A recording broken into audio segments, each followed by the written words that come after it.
안녕하세요. 저는 아들을 호로 자식으로 키운 60대 여성입니다.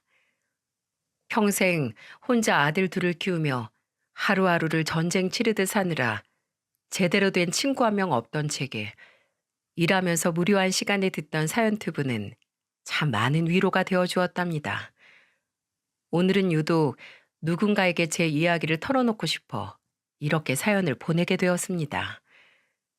저는 여수의 한 시장에서 젓갈과 갓김치 등을 팔며 생계를 꾸려왔습니다.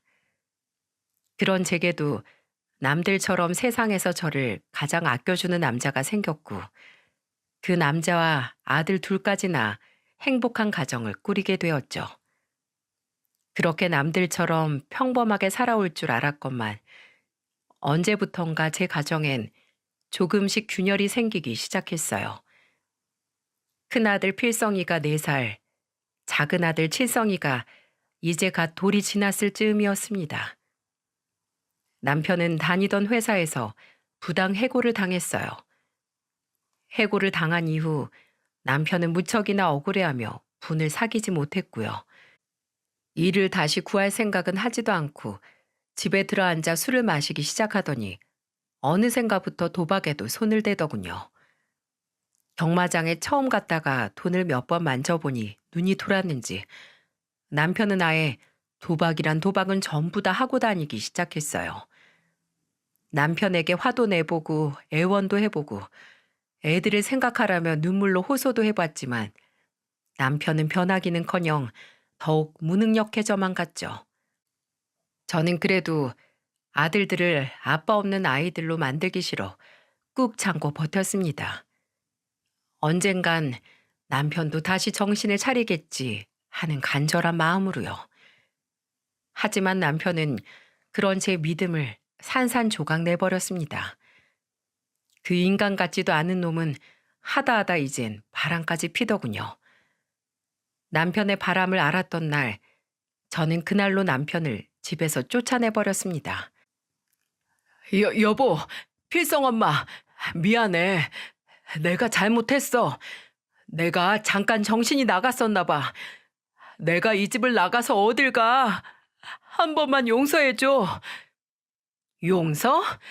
내가 여태껏 당신을 용서하면서 속으로 삼킨 피눈물만 해도 바다를 메울 거야.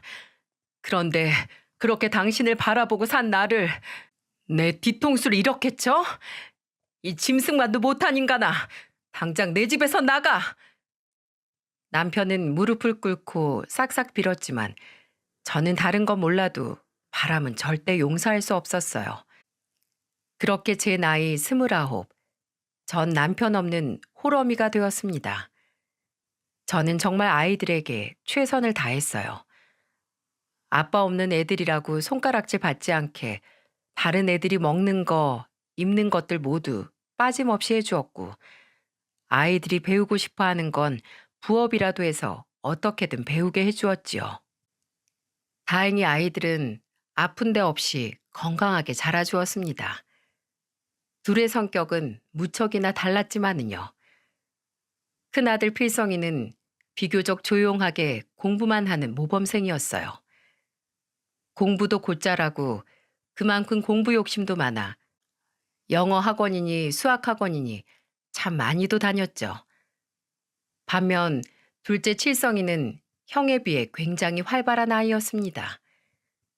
초등학생 때는 축구 선수로 활동도 했었어요.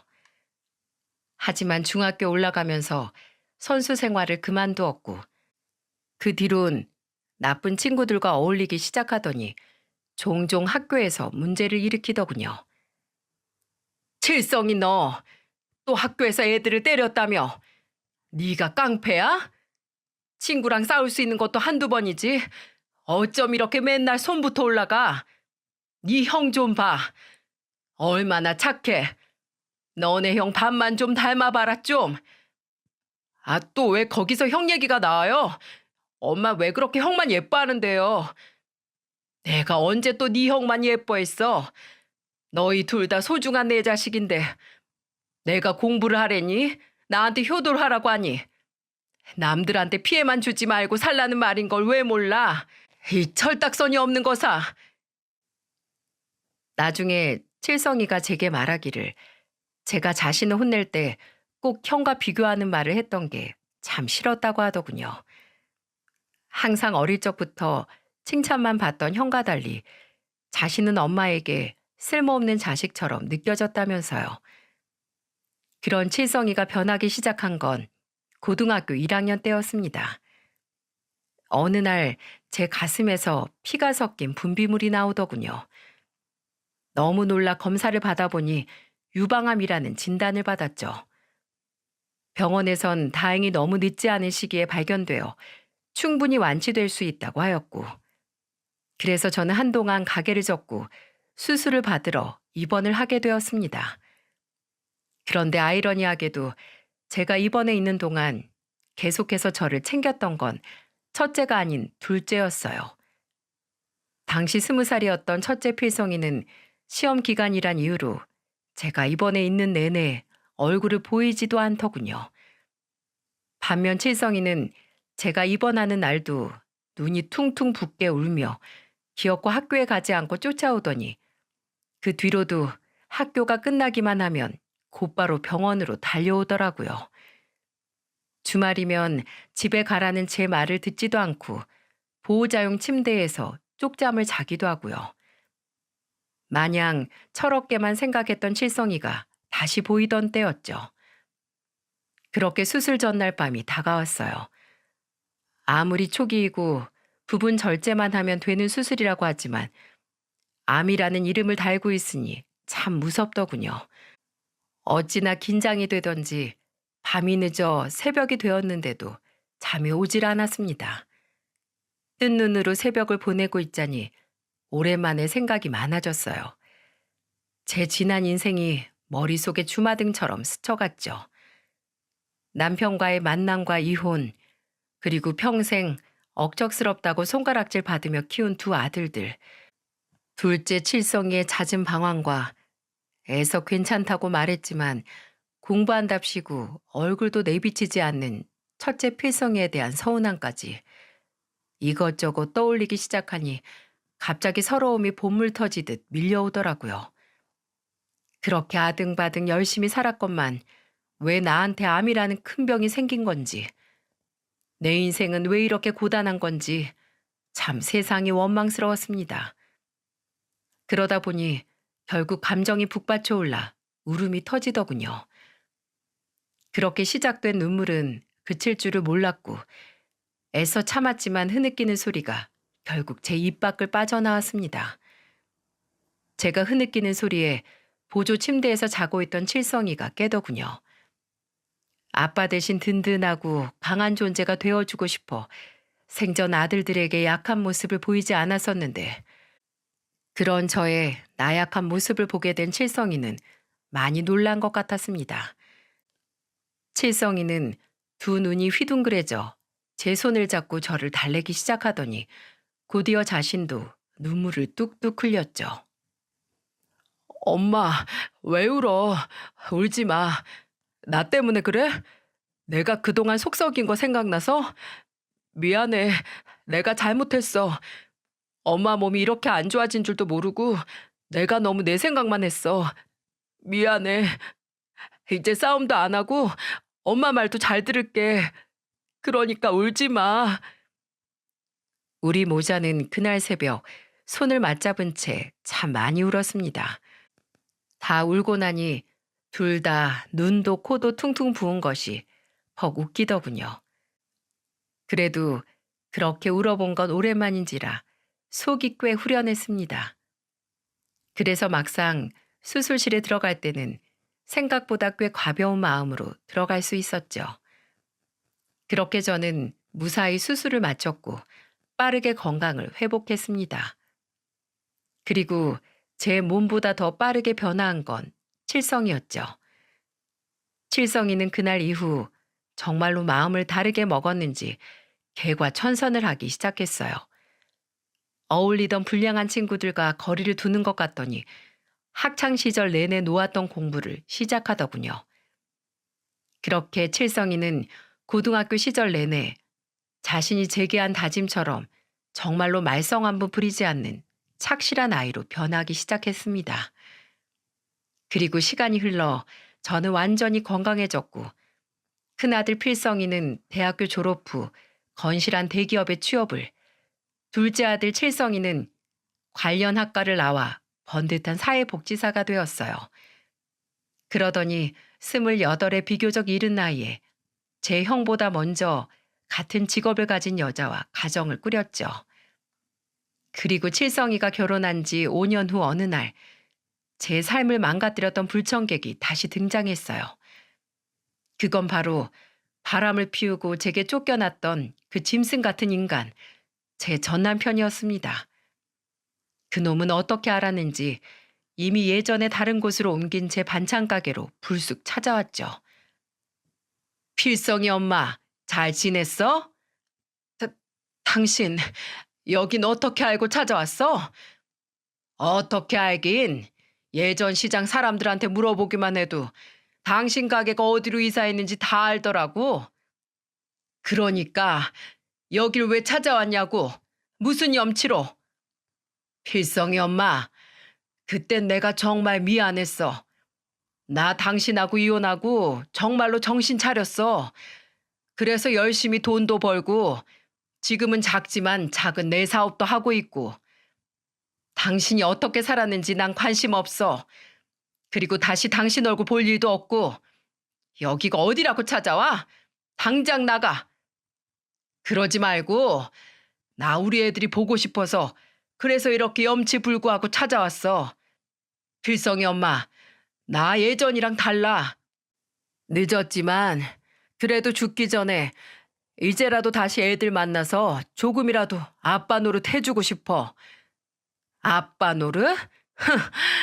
당신이 애들 아빠로 남고 싶었으면 도박은 하더라도 바람은 피지 말았어야지. 우리 애들 당신 없이도 훌륭하게 자랐고 지금 서울에서 다 자리 잡고 번듯하게 살고 있어. 지금에 와서 당신이 해줄 아빠 노릇 같은 거 젓갈 부스러기만큼도 없으니까 그만 가라고. 왜 이제 와서 이러는 거야? 그동안은 내가 능력이 없어서 아이들한테 뭔가 해주고 싶어도 해줄 게 없어서 찾아오지 못했던 거야. 제발 애들 한 번만 만나게 해줘. 애들도 분명 아빠가 왔다고 하면 보고 싶어 할 거야. 이렇게 부탁할게. 어? 나가라니까. 갓김치로 맞고 싶어? 꺼져. 안면 몰수도 유분수지. 이제 와서 애들한테 아빠 노릇을 하고 싶다뇨. 참 뻔뻔한 인간 아닌가요? 자기가 패가 망신을 했건 사업으로 돈 좀 벌었건 제가 알 바인가요? 내가 혼자서 우리 아들들을 어떻게 키웠는데 감히 내 귀한 자식들을 이제 와서 넘보다니. 저는 남편에게 반찬 그릇에 담고 있던 갓김치들을 휘둘렀습니다. 김치 국물이 사방에 튀었고 그놈은 아연 질색을 하더니 제 사나운 모습에 겁을 먹었는지 꽁지가 빠져라 도망가더군요. 젊은 시절 제가 저런 놈을 믿고 제 인생을 맡겼었다니 정말 제 자신이 싫어지더라고요. 그렇게 전 남편을 쫓아내고 2번 다시 볼 일 없을 줄 알았는데 그놈은 생각보다 끈질겼습니다. 그해 추석이었어요. 그네와 둘째 아들 부부가 여수로 내려와 오랜만에 저희 집은 활기가 넘쳤죠. 그렇게 차례를 지내고 늦은 아침을 먹으려는데 누군가 저희 집 초인종을 누르는 겁니다. 우리는 모두 의아해했고 큰아들 필성이가 갸웃거리며 현관문으로 향했죠. 추석 아침부터 누구지? 엄마, 누구 올 사람 있어요? 그렇게 문을 연 필성이는 한동안 말이 없더군요. 그리고 이내 필성이의 입에서 누군가 불려진 순간 저는 꼭지가 돌았습니다. 추석 아침부터 찾아온 사람은 바로 며칠 전 제가 갓김치로 쫓아냈던 그놈, 제 전남편이었거든요. 아빠? 필성이구나. 아빠 알아보겠니? 녀석, 어릴 적 얼굴이 그대로 남아있어. 그래, 아빠야. 접시에 담던 전을 내팽개치고 현관으로 달려가니 전 남편은 필성이를 부둥켜 안고 가증스럽게도 눈물을 글썽이고 있었습니다. 필성이는 어안이 벙벙해 보였어요. 저는 그런 필성이를 거칠게 전 남편에게서 떼어놓았습니다. 그리고 소리를 빽 질렀죠. 이 집은 또 어떻게 알았어? 이 인간이 저번에 그렇게 내가 지랄을 했는데도 여기까지 찾아와? 내가 애들 볼 생각하지 말랬지. 당신이 무슨 자격으로? 필성이 엄마, 제발 나 한 번만 용서해줘. 나 애들이 너무 보고 싶어서 그래서 아름아름 물어서 찾아왔어. 필성이 봐. 30년이 훌쩍 지났는데도 날 한 번에 알아보잖아. 내가 보고 싶었던 거라고. 그때였어요. 화장실에 있던 둘째 아들 칠성이가 소란을 듣고 뒤늦게 현관으로 달려왔습니다. 제가 더 사납게 전 남편에게 화를 내려던 찰나 칠성이가 확 끼어들더군요. 당신이 내 아빠란 인간이야? 칠성아, 네가 칠성이냐? 너는 그때 어렸어서 날 못 알아보겠구나. 그래, 내가 네 아빠야, 칠성아. 아빠가 너무 늦게 찾아와서 미안하다. 정말로 미안해. 아빠? 아빠 같은 소리 하네. 아저씨, 여기가 어디라고 찾아와요? 아, 오랜만에 엄마 얼굴 보러 와서 기분 좋았는데 기분 확 잡치네. 아저씨, 저 평생 아저씨 같은 아빠 없이 잘만 살았거든요. 누구랑 다르게 너무 훌륭한 엄마 덕분에요. 이 집에 아저씨 발 한 짝도 들일 공간 없으니까 당장 나가세요. 칠성아, 그러지 말고 이 아빠 말 좀 들어봐. 아빠가 이제라도 너희한테 조금이나마 아빠 노릇하고 싶어서 왔어. 아빠 이제 정신 차리고 돈도 꽤 벌어서 너희들한테 뭐라도 도움을 주고 싶어서. 돈은 우리 형도 저도 아쉽지 않게 벌어요. 아저씨, 저 한 살 때 조강지찬 우리 엄마 배신하고 더럽게 바람 피워서 쫓겨나신 분 아니에요? 그날부터 우리한텐 아빠 없어요. 필요도 없었고요. 이제 와서 여길 어떻게 알고 왜 찾아왔는지 모르겠지만 저 지금 많이 참고 있거든요. 어른 대우라도 해드릴 때 조용히 가세요. 아시겠어요? 칠성아, 그러지 말고 이 아빠 말을 조금만 더. 꺼지라고 꺼져. 이 집에서 썩 안 꺼져?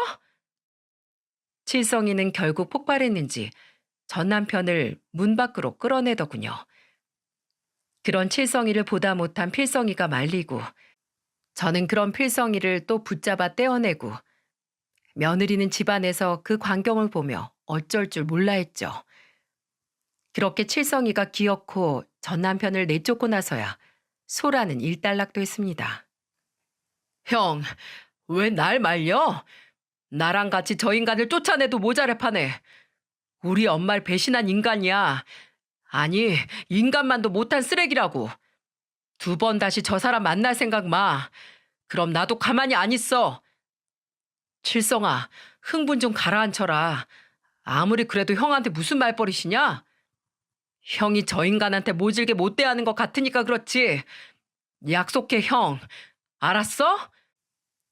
화가 단단히 난 칠성이는 전 남편을 다시 상종하지 않겠다는 필성이의 약속을 받아내고서야 화를 가라앉혔고 그날의 소동은 그렇게 끝이 났습니다. 그리고 칠성이가 저 정도까지 으름장을 놨으니 이젠 정말로 전 남편은 찾아오지 않겠거니 하고 저도 마음을 놓았죠. 하지만 그건 제 착각이었습니다. 그날의 소란이 평생 제 가슴에 남게 될 상처의 전조가 될 줄은 정말 꿈에도 몰랐어요. 그날은 제 인생의 가장 기가 막힌 장면을 만들어낼 사건의 예고편이었던 겁니다. 그렇게 1년이 지난 어느 날이었어요. 여느 때와 같이 가게 장사를 끝내고 집으로 돌아왔는데 둘째 칠성이에게서 전화가 오더군요. 그리고 칠성이는 제게 아주 뜬금없는 이야기를 꺼냈어요. 정말 상상도 못할 이야기였죠. 우리 아들 어쩐 일이야? 엄마 보고 싶어서 전화했어? 엄마, 형 결혼한다는 얘기 들었어? 뭐? 결혼? 아니, 엄마 아무 얘기도 못 들었는데 누가 그래? 네 형이? 어, 어제 형 만나서 소주 한잔 했는데 그때 형이 그러던데 자기 결혼할 거라고 엄마한테 먼저 말 안 했어? 그런 말 없었는데 이상하네. 뭐, 날 잡고 얘기해서 엄마 놀래게 주려고 했나 보다 그럼. 괜히 내가 먼저 얘기해서 형 김새겠네. 바로 큰아들이 결혼을 할 거라는 얘기였어요. 평소에 연락이 둘째 아들처럼 잦진 않아도 중요한 일이 있으면 항상 제게 먼저 이야기를 했던 녀석이었는데 좀 이상하더라고요. 그래도 칠성이의 말처럼 워낙 중대사이니 저를 놀라게 해주려나 보다 생각하곤 필성이가 먼저 말해주기를 기다렸죠. 하지만 일주일이 지나고 이주일이 지나도 필성이에게선 먼저 연락이 오질 않는 겁니다. 그래서 전 결국 필성이에게 먼저 전화를 걸었죠. 그리고 저는 그때 필성이에게서 너무도 충격적인 이야기를 들었습니다. 제 생에 어떻게 이런 일이 일어날 수 있는지, 어떻게 내 아들이 내게 이런 말을 할 수 있는지 정말 믿어지지가 않았어요. 필성아, 너 결혼한다는 거 왜 엄마한테 얘기를 안 했어? 칠성이가 말해주던데. 엄마 네가 얘기해주길 기다리다가 목 빠지는 줄 알았잖아. 아, 칠성이가 벌써 얘기했어요? 엄마, 사실 그 결혼 말인데요. 저 엄마한테 부탁이 있어요. 부탁? 무슨 부탁? 왜? 결혼할 때 뭐 필요한 거 있어? 필요한 거 있으면요. 엄마 2년 전에 분양 사기당해서 전 재산 3억 전부 날리셨잖아요. 그래서 지금 집도 겨우 전세로 들어간 거면서. 그건, 그건 그래도 엄마가 빚은 없잖니. 조금이라도 빚 내면 뭐라도 해줄 수 있어. 설마 엄마가 너 결혼하는데 아무것도 못 해주겠니? 됐고요, 엄마. 저 엄마가 화내실까봐 여태 얘기 못 했는데 사실 아빠랑 연락하고 있었어요. 그래서 말인데요. 저 상견례 자리에 아빠하고 재혼하신 새엄마를 부르려고요. 결혼식 때도 그렇고요. 엄마가 이해 좀 해주세요. 이게 무슨 마른 하늘의 날벼락 같은 소리랍니까? 저는 정말이지 이 말을 들은 제 귀를 의심했어요. 이게 정말 필성의 입에서 나온 말이 맞는지 제가 꿈을 꾸고 있는 건 아닌가 싶더군요. 뭐? 너 지금 그게 무슨 말이냐? 네 아빠랑 연락하고 있었다는 건 그렇다 치고 나를 네 결혼식에 안 부르겠다고? 그리고 네 아빠랑 재혼한 사람이 왜 네 새엄마야? 필성이 네가 언제 봤다고? 몇 번 봤어요, 엄마. 아빠가 저 결혼할 때 지원을 좀 해주신대요. 서울에 신혼집을 마련해 주신다고요. 저 결혼할 여자친구 집이 좀 살아요. 장인어른 될 분도 교육청에서 꽤 높은 공무원이시고 장모님 되실 분은 초등학교 교감이고요. 여자친구 오빠분도 고등학교 교사고 여자친구도 학원에서 강사로 일하고 있어요. 집안이 전부 다 교육자인 집안인데 저희 집은 젓갈 팔고 김치 판다고 하면 제가 너무 창피하잖아요. 창피해? 너 지금 엄마한테 창피하다고 한 거냐? 그 젓갈 팔고 김치 판 돈으로 내가 너 학원들 보내고 대학 보낸 거야. 그걸 뻔히 다 아는 녀석이 뭐? 창피해? 제가 엄마한테 이런 말씀 드리는 거 나쁜 일인 거 알아요. 아는데 그래도 반찬 가게보단 번듯한 사업하는 아빠가 더 모양새가 좋잖아요. 그리고 요새 서울의 집값이 얼만 줄이나 아세요? 모르시죠? 그런 서울에 무려 브랜드 아파트를 해주신다는데 엄마만 좀 참아주시면 되잖아요. 저 지금 여자친구 정말 놓치고 싶지 않아요. 필성아, 너 사람으로서 할 짓이 있고 못할 짓이 있다.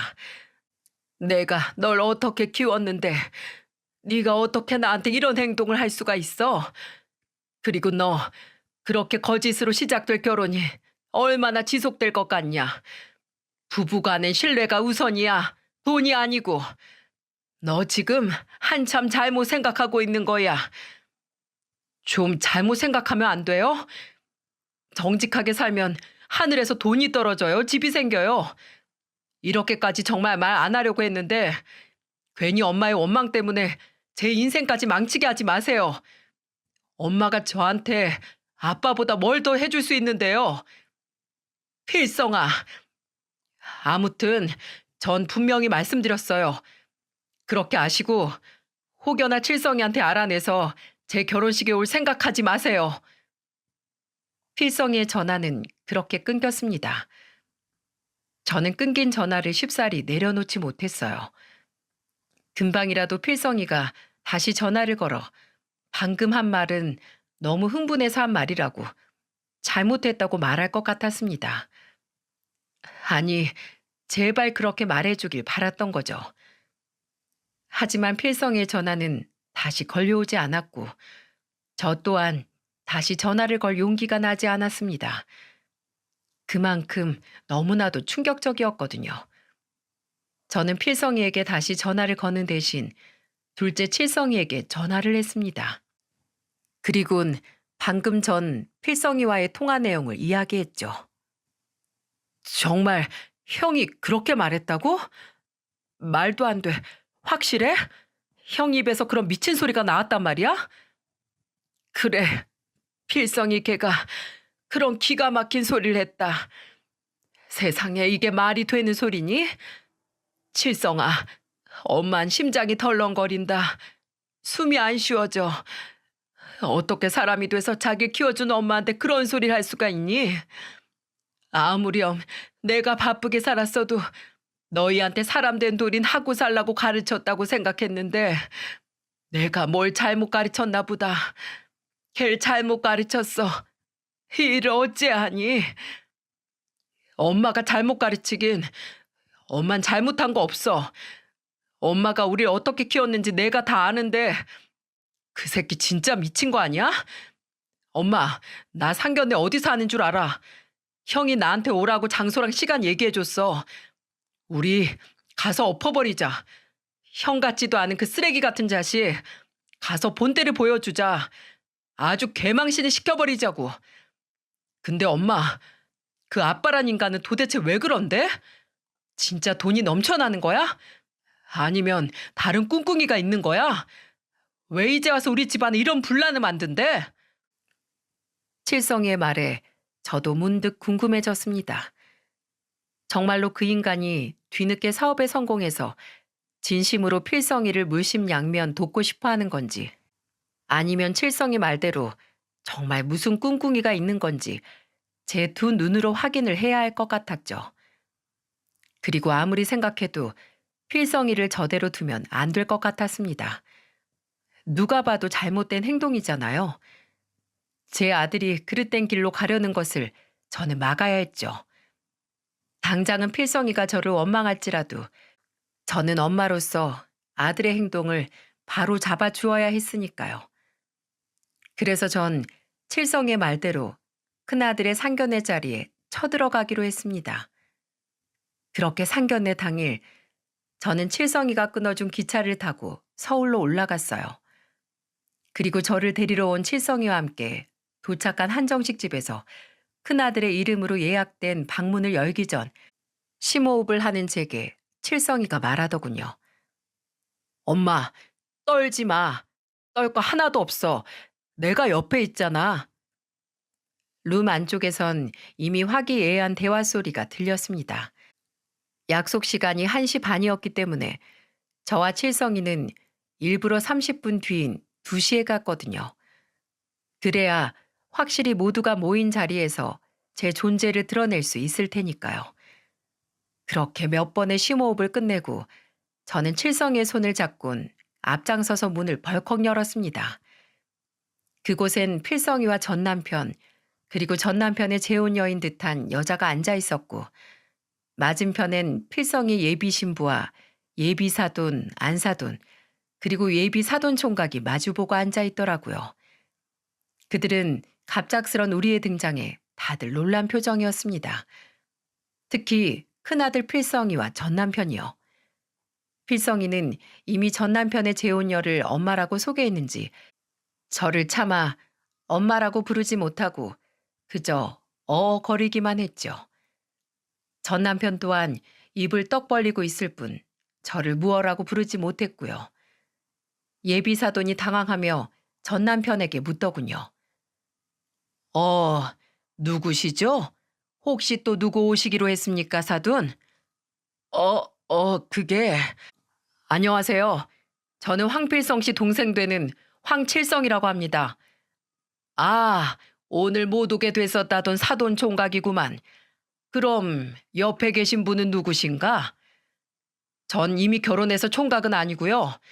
아무튼 처음 뵙는 자리에서 실례 좀 하겠습니다. 여러분 지금 다 속고 계신 거예요. 저기 앉아있는 저 여자는 형과 제 어머니가 아닙니다.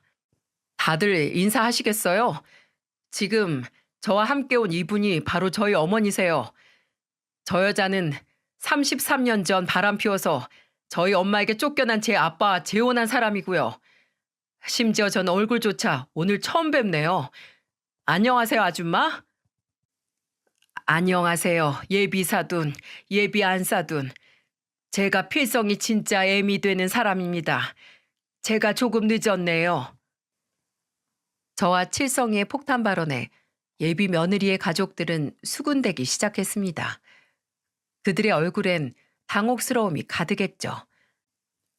아니 여보, 이게 다 무슨 일이래요? 경아야, 이게 어떻게 된 거니? 저기 앉아 계신 분이 필성이 어머님이라며? 몰라 엄마. 나도 얼마 전에 인사 갔을 때 필성 씨가 저분을 분명 어머니라고 소개하길래 당연히 그런 줄 알았어. 나도 처음 듣는 얘기야. 필성군, 이게 다 무슨 말인가? 자네가 얼른 설명을 좀 해보게.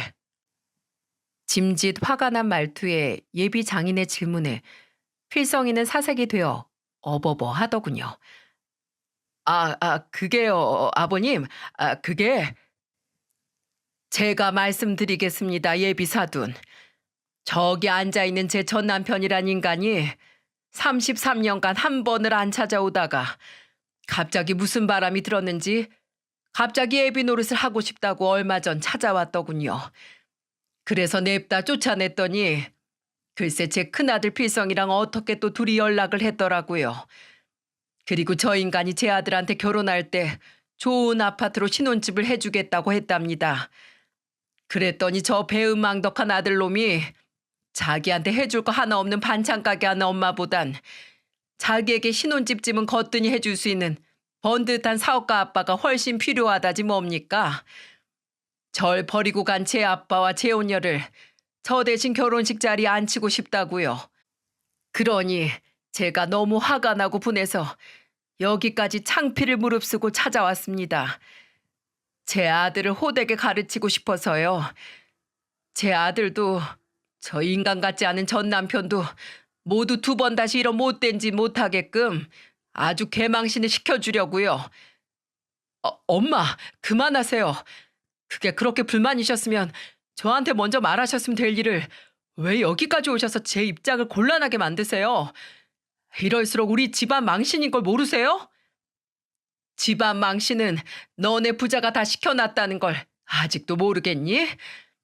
죄송합니다. 예비 사돈 그리고 안사돈.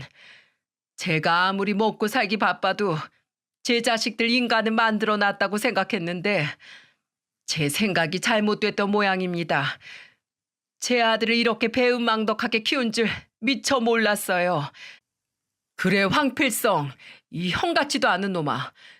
엄마가 우리를 형 널 어떻게 키워줬는데 이럴 수가 있어? 너 그렇게 사는 거 아니야, 이 쓰레기 같은 자식아. 너 대학 등록금, 자취방 월세 그것들 다 엄마가 덜 자고 힘들게 일하면서 번 돈으로 대준 거 몰라? 엄마가 우리한테 어떤 엄마인데 엄마한테 은혜를 이렇게 원수로 갚아? 저와 칠성이가 계속해서 말을 다다다 쏟아내자 필성이는 얼굴이 시뻘개진 채 우리를 노려봤습니다.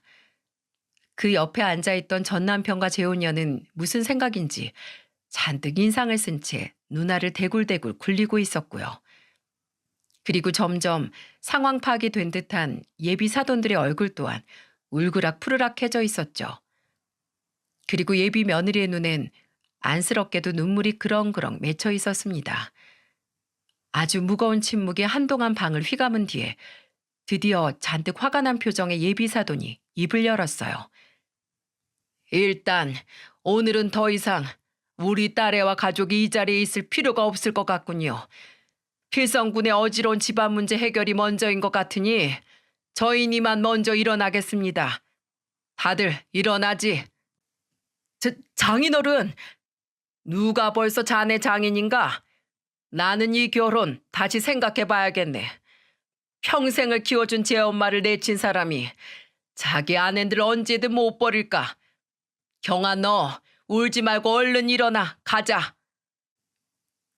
그렇게 예비 며느리가 될 뻔했던 처녀와 그 가족들은 모두 입을 꾹 다문 채 한정식 집을 나가버렸습니다. 필성이는 망연자실한 표정으로 자리에 주저앉았죠. 저는 그런 필성이에게 정말 마지막 지푸라기라도 잡는 심정으로 애원했습니다. 필성아, 나는 널 정말이지 이렇게 키우지 않았다. 알잖니? 내가 아무리 돈도 힘도 없는 엄마라도 엄마 너희들을 위해 최선을 다했다는 거. 나한테 너희들이 전부였다는 거 말이다. 마지막으로 부탁하마. 엄마가 다 용서해 줄 테니 나한테 미안하다고, 네가 잘못했다고 이제라도 말해다오. 지금이라도 엄마 죄송해요 라고 한마디만 해준다면 저는 모든 걸 다 잊고 필성이를 용서해 주리라 생각했죠. 하지만 그런 저의 마지막 기대마저도 필성이는 와르르 무너뜨려 버리더군요. 미안하다고 말하라고요? 이렇게 모든 걸 다 망쳐놓고 지금 그런 말이 나오세요? 이제 어쩔 거예요? 저런 집안의 여자는 제 생에 2번 다시 만나기 힘들 거라고요. 엄마가 제 인생을 다 망쳐버렸어요. 악에 받쳐 저에게 소리친 필성이는 분함을 이기지 못하고 결국 그 자리를 박차고 나가버렸습니다. 그리고 이 사달을 일으킨 장본인들인 전 남편과 그놈의 와이프는 저와 칠성의 눈치를 살살 보더니 슬금슬금 몸을 일으켜 빠져나가려 하더군요. 얼이 빠져있던 전 그 년놈들의 행동을 보자마자 부하가 치밀어 올라 사납게 소리쳤습니다. 야, 이 짐승만도 못한 놈아. 33년 전에도 날 그렇게 고생시키고 내 눈에 피눈물이 나게 하더니 한참 만에 나타나서 또 내 가정을 이 박살을 내? 네가 그러고도 인간이야? 야, 이 잡놈의 새끼야. 너 도대체 왜 나타난 거야? 진짜 아빠 노릇을 하고 싶었으면 애를 인간답게 가르쳤어야지. 너처럼 똑같이 짐승 새끼를 만들어 놔? 그리고는 그놈의 가슴이며 어깨 머리등 가리지 않고 사정없이 때리기 시작했죠.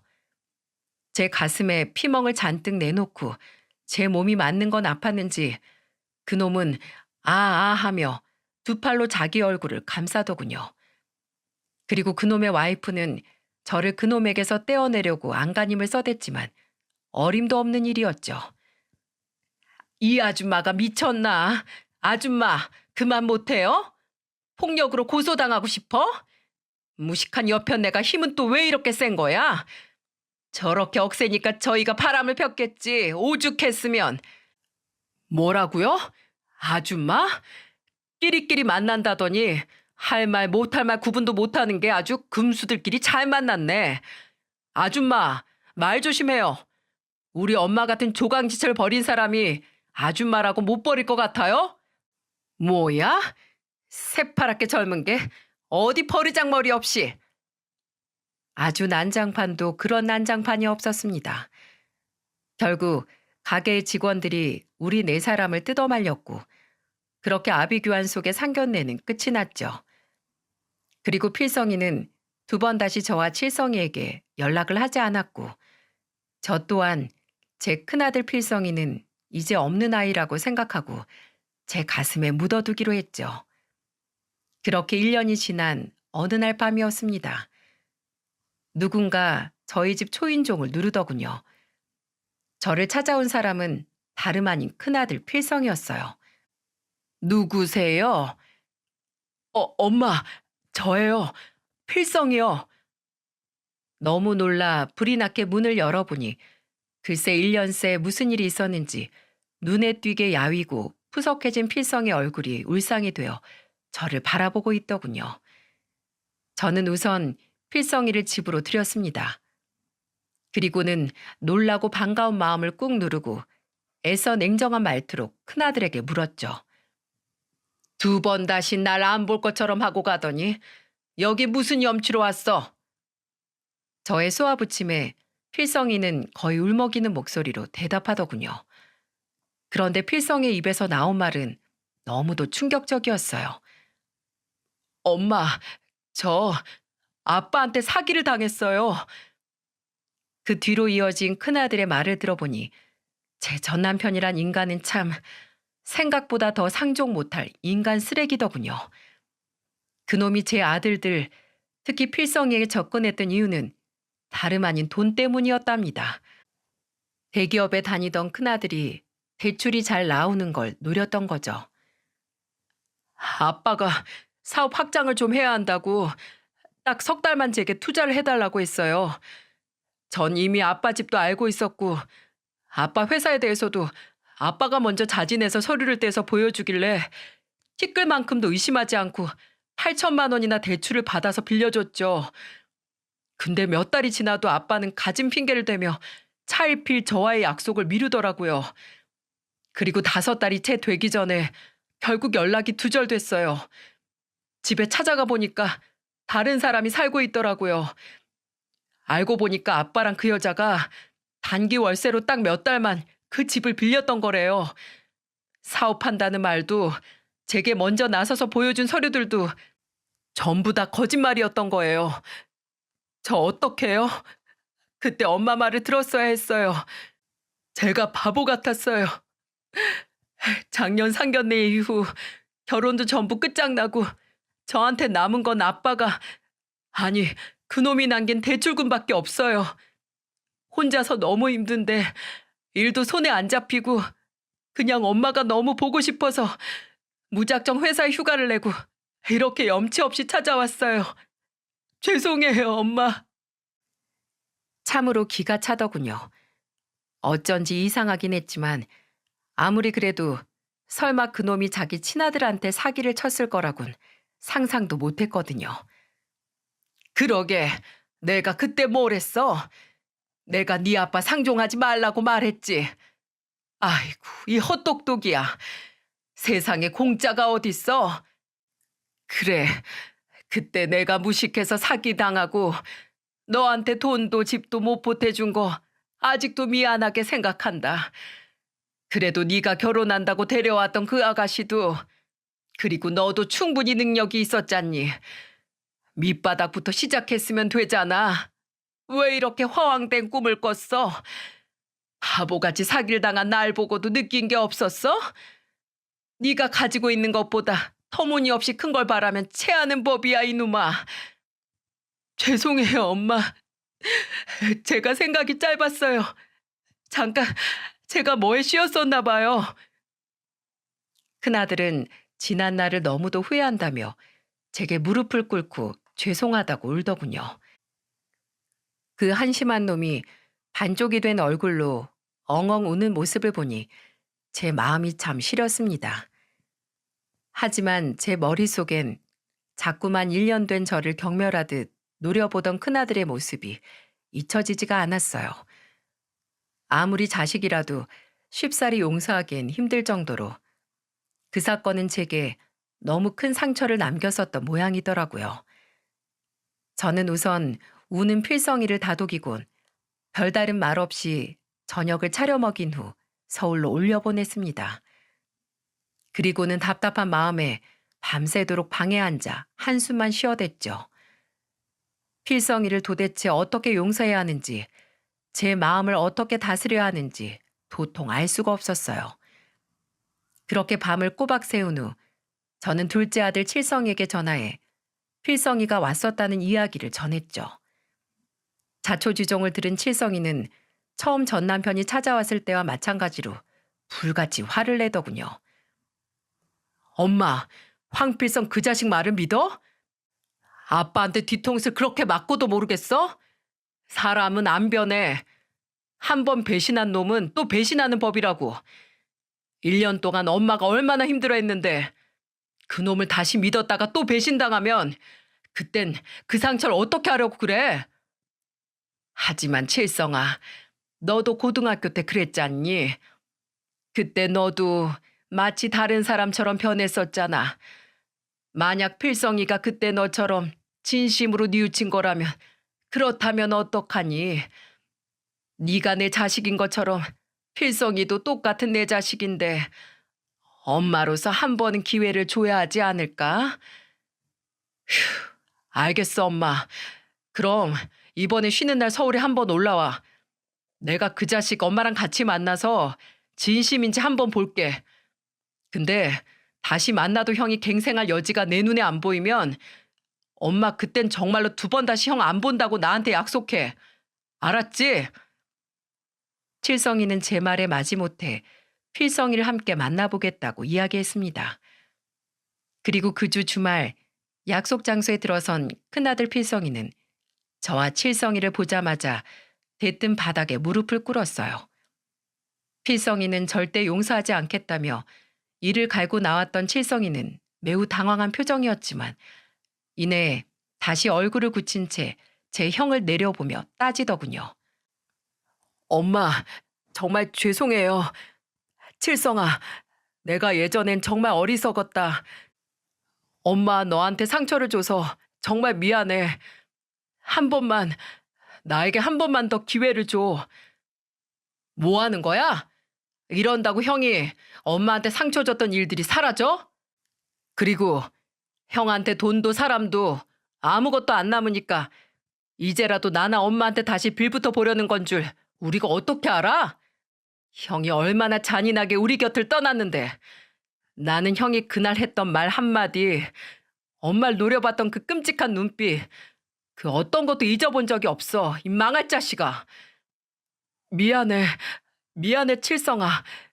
네가 아무리 나한테 욕을 해도 아니 날 두들겨 팬다고 해도 난 아무 할 말이 없어. 엄마 죄송해요. 제가 엄마한테 지은 죄 죽을 때까지 아니 죽어서도 평생 갚을게요. 진심으로 절 생각해주는 가족은 엄마랑 칠성이었다는 걸 너무 늦게 알았어요. 그걸 이제 알았냐 이 머저리 같은 놈아? 이제 와서 이렇게 후회할 걸 그때 왜 그랬어? 형 너는 엄마한테 평생 속죄해야 돼. 알아? 엄마가 나한테 말은 안 해도 형을 얼마나 그리워했는데 형은 엄마한테 그러면 안 돼. 엄마가 우릴 어떻게 키웠는데. 필성이에게 욕을 퍼붓던 칠성이는 결국 제 형을 따라 눈물을 보이더니 이내 둘이 부둥켜 안고 대성통곡을 하더군요. 참 나이가 30 중반이나 된 사내놈들이 어찌나 어린애처럼 서럽게 울어대던지요. 아들들이 그토록 울어대니 제 눈물이라고 말일 새가 있었겠습니까? 저 또한 아들들을 껴안고 같이 꺼이꺼이 통곡을 했죠. 나중에 다 같이 눈물을 그치니 주변 시선들이 얼마나 따갑던지. 우린 주문한 음식을 차마 먹지도 못하고 허둥지둥 식당을 빠져나왔답니다. 그리곤 둘째 필성의 집으로 가 며느리까지 네 가족이 정말 오랜만에 거한 술판을 벌였죠. 나이가 노년에 접어들고 나서 참 그렇게 많이 웃고 또 울고 했던 밤은 처음이었네요. 술에 취한 큰아들은 결국 제 무릎을 베고 누워 또다시 한바탕 눈물을 쏟아내고 나서야 잠에 들었습니다. 필성이는 아주 오랜만에 편안하게 잠을 청했던 건지 한 번을 깨지도 않고 다음 날까지 코를 골며 골아 떨어졌더군요. 그리고 여수로 돌아오고 난 며칠 뒤 저는 필성이에게 놀랄만한 소식을 전해 들었습니다. 글쎄 필성이의 그 큰 빚을 둘째 칠성이가 전부 갚아주었다는 거예요. 물론 칠성이한텐 그 돈들 모두 이자까지 다 쳐서 갚을 거예요. 칠성이도 당연히 그러라고 했고요. 아무리 필성이가 언젠간 그 돈을 갚을 거라고 한들 1억 조금 안 되는 그 돈들을 선뜻 제 형에게 내어주다니 제가 해주고 싶어도 능력이 되지 않아 못했던 일을 대신 해준 둘째 칠성이가 얼마나 고맙고 기특했는지 모릅니다. 그 이후 큰아들은 둘째에게 다달이 150만 원씩 꾸준히 돈을 갚기 시작했습니다. 그리고 혹여 제가 걱정할까봐 자신이 둘째에게 이체를 한 내역을 제게도 사진을 찍어 매번 보내주더라고요. 누가 시키지 않았는데도 말입니다. 그렇게 2년이 지났고 큰아들은 둘째에게 다달이 갚던 금액 이외에도 회사에서 보너스, 상여금들이 나올 때마다 꼬박꼬박 둘째에게 보내 어느덧 8천만 원이라는 큰 금액은 절반인 4천만 원으로 줄어들어 있었어요. 참 기특하죠? 게다가 작년엔 둘째네가 드디어 아들을 낳았는데 손주가 태어나기 전부터 첫째 필성이는 둘째네에게 유모차니 옷이니 아기 침대 같은 모든 아기용품들을 자기 돈으로 사서 보내더군요. 나중엔 둘째 칠성이가 제발 그만 좀 보내라며 면박을 줄 정도였죠. 그리고 조용하고 무뚝뚝하던 필성이는 둘째 칠성이보다 더 엄마 껌딱지가 되어버렸네요. 40이나 먹은 아들놈이 결혼도 안 하고 주말마다 저를 찾아오고 있으니 도대체 이놈은 언제 여자를 만나서 결혼을 할까 내심 걱정이 되기도 하지만 그래도 아들들을 모두 서울로 보내고 홀로 외롭게 지내던 지난 세월에 비해 요즘엔 주말이 즐거운 건 사실이랍니다. 사실 익숙지 않은 타자를 두들기며 사연을 쓰고 있는 지금도 제 옆에서 자는 낮잠이 제일 꿀 같다며 필성이는 제 옆자리에 베개를 베고 누워 코를 드르렁대며 잠에 들어 있답니다. 이 사연을 들으신 분들 중 누군가는 왜 큰아들을 그렇게 쉽게 용서해 주었냐고 혀를 차실 분들도 있으시겠지만 아무리 믿고 원망스러워도 제 자식 아닙니까? 필성이가 그렇게 된 데는 분명 부모인 제 탓도 있었겠죠. 부모의 정은 자식에게 약이 된다고 하더군요. 아무리 못된 사람이라도 부모의 한없는 정에는 마음이 움직여 개과천선을 할 수 있다고 하니 저 또한 어미로서 최소한 한 번쯤은 필성이의 잘못을 품어줘야 한다고 생각했어요. 살다 보니 가장 힘든 게 자식을 올바르게 키우는 일이고 가장 행복한 일도 자식을 올바르게 키우는 일이더라고요. 앞으로도 우리 필성이가 그리고 둘째 칠성이가 항상 올바르게 자랄지 아니면 뒤늦은 나이에 또 제 속을 썩이게 될지 알 수는 없지만 저는 그때마다 어떻게든 최선을 다해 제 아들들의 길잡이가 되어줄 생각입니다. 그것이 바로 엄마로 태어난 제 역할이라고 생각하니까요. 제 긴 사연을 들어주신 많은 부모님들에게 저의 응원을 전하며 이만 글을 마치겠습니다. 함께 해주셔서 감사합니다. 안녕하세요. 저는 70대 후반의 여성입니다. 인간 만사 세옹지마라고 오래 살다 보니까 말년에 별일이 생겨 사연을 보내게 됐습니다. 남편 먼저 보내고 혼자 5남매를 키우다 보니 참 힘든 인생이었어요. 옛말에 남편 덕을 못 보면 자식 덕도 못 본다고 하죠. 제가 딱 덕 볼 곳 하나 없는 팔자였답니다. 어느 날 갑자기 애들만 남겨놓고 남편은 오토바이 사고로 세상을 떠나고 말았어요. 36살에 과부가 될 거라고 누가 예상이나 했겠습니까? 남편 잃은 슬픔도 잠시였고 차가운 현실 앞에 정신 놓고 울 틈도 없었어요. 엄마는 그래도 강하다고 남편 잃은 날부터 이를 악물고 버텼던 겁니다. 하루아침에 과부가 된 저는 자식들 먹이고 입히느라 제가 여자인 것도 잊고 살 정도였네요. 돌이켜보니 참 힘들게 5남매 키워냈는데 말년에는 누구 하나 예쁜 자식이 없습니다. 가지 많은 나무 바람 잘 날 없다고 자식들이 제 인생 말년에 큰 풍파를 만들었거든요. 제가 자식들 잘 키워서 자식 덕 보자고 키웠겠습니까? 그저 부모 자식 간의 기본적인 도리는 하고 살아야 한다고 생각했어요. 사는 동안 부모 된 도리 하고 살았는데 제 인생은 어디부터 잘못됐나 싶습니다. 지금이야 여자 혼자 애 키우는 게 괜찮을지 몰라도 그때는 그게 그렇게 무시당할 일이었어요. 과부가 혼자 시장에서 생선이나 판다고 남자들이 치근덕거려도 한 번도 가게 문을 닫았던 적이 없었어요. 한 번은 손목이 너무 아파서 정말 끊어지는 건 아닌가 할 정도로 아팠던 날이었습니다. 어떤 남자가 고등어 2마리만 달라길래 손질을 하는데 괜히 말을 걸며 치근덕거리는 거예요. 아줌마, 손님이 왔는데 좀 웃으면서 팔아야지. 웃으면 볼만 하겠는데 좀 웃어봐. 고등어 사러 왔으면 고등어나 담아가요. 자. 안 그래도 손목이 아파서 힘든데 자꾸 말을 거는 남자가 듣기 싫어 얼른 손질해서 줘버렸어요. 그런데 가져가라는 고등어 봉지는 안 받고 괜히 시비나 걸면서 저에게 말하더군요.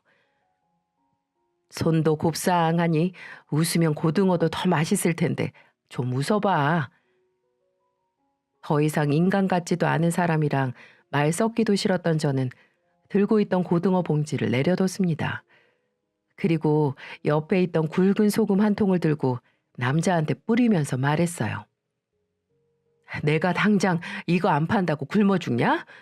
너 같은 인간한테는 안 파니까 당장 꺼져. 재수가 없으려니까. 아이씨, 이 아줌마가 정신 나갔나? 불쌍해서 일부러 왔더니만. 누가 불쌍해? 그쪽 인생이 더 불쌍하니까 다른 데 가봐. 제가 굵은 소금을 생선 손질에도 쓰지만 이런 미친 인간들 쫓아낼 때도 요긴하게 썼어요. 아마 소금 한 포대는 사람 쫓아내는 데 썼을 겁니다. 그 시절에는 왜 그렇게 여자 혼자 사는 게 무시당할 일이었는지 참 서러움도 많았네요. 그래도 밖에서 이렇게 견딜 수 있던 건 누가 뭐래도 자식들 덕에 버틸 수 있었습니다. 10손가락 깨물어 안 아픈 손가락 없지만 그때는 첫째와 둘째가 저를 많이 도와줘서 유독 예쁠 때가 있었어요. 저도 사람인데 왜 힘들고 지쳤던 날이 없었겠습니까? 온몸이 녹초가 된 채로 집에 들어왔는데 첫째랑 둘째가 절 기다리고 있었어요. 그러면서 동생들 숙제 도와주고 밥까지 잘 차려 먹었다며 자랑하듯이 말하는 겁니다. 주방을 보니 설거지까지 다 해놓고 엄마는 이제 쉬라며 첫째가 거실로 저를 끌고 가며 말했습니다. 엄마, 이쪽으로 앉아봐요. 내가 어깨 주물러 줄게요. 첫째가 어깨를 주무르겠다며 뒤에 서 있으면 둘째는 곧 다리로 붙으며 말했어요. 그럼 내가 다리 주물러 줘야지. 이렇게 하면 엄마 시원하지. 고사리 같은 손으로 어깨와 다리를 주물러주는 아이들을 보며 피로가 눈 녹듯 사라지는 기분이었어요. 눈에 넣어도 안 아플 자식들이라는 게 내 새끼들을 두고 하는 말이구나 생각했습니다. 그래도 5 중에 2 놈들이 나이 좀 먹었다고 집안일을 돕는 게 참 기특했어요. 아들은 애교 없다고 하는데 첫째와 둘째 아들은 딸 같은 아들처럼 든든하고 친근했습니다. 셋째, 넷째는 딸이었는데도 어려서 손이 많이 갈 때였고 막내도 어릴 때라서 힘든 게 이만저만이 아니었어요. 장사에 육아까지 누구 하나 도와줄 사람이 하나 없다고 생각했는데 첫째랑 둘째가 동생들 챙기며 엄마 생각을 했던 겁니다. 이렇게 하면 엄마가 편하겠다고 생각을 했었나 봐요. 왜냐면 제가 장사를 끝내고 집에 들어갈 때 꼭 저를 불러 세워놓고 둘이 자랑하듯 말했거든요. 제가 장사를 끝내고 집에 오면 첫째는 왼팔을 잡고 말했습니다. 엄마, 오늘 제가 이불도 깔고 막내 잘 자라고 자장가도 불러줬어요. 우리 장남 잘했네. 고마워. 이렇게 말을 하면 다음은 둘째 차례였죠. 첫째랑 웃으며 얘기를 하면 둘째는 쪼르르 달려와서 오른팔을 잡고 말했어요. 엄마, 저는 오늘 동생한테 색연필도 양보했어요. 안 싸우고 잘 놀았네. 고맙다, 고마워.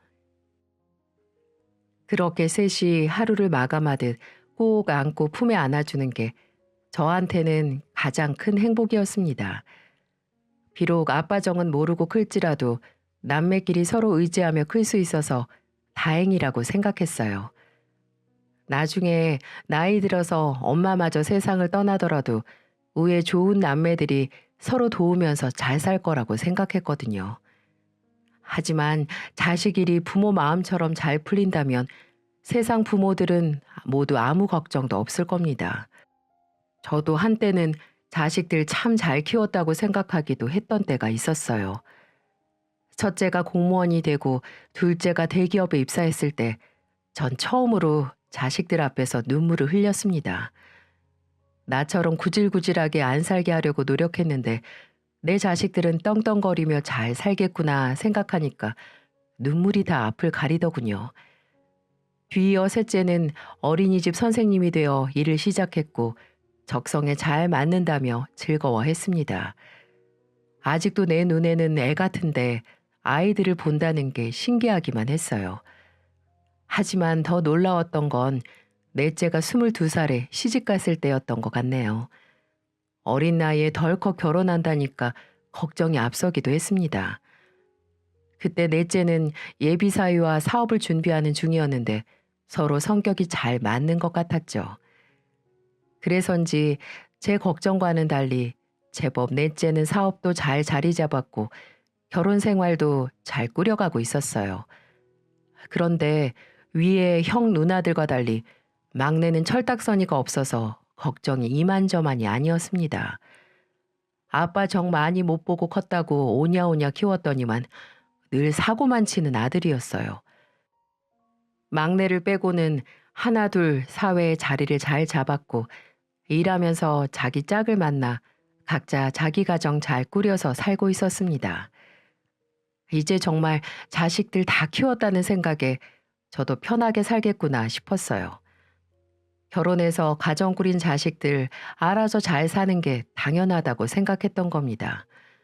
하지만 막내만큼은 한시도 마음 놓을 새가 없었어요. 제대로 일자리도 못 구하고 밥벌이를 제대로 해본 적이 없으니 걱정이 마르질 않더군요.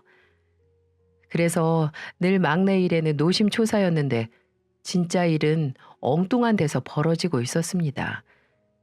자식 둔 부모는 근심 놓을 날이 없다고 하죠. 저도 제 자식 일이지만 아직까지도 믿을 수가 없어요.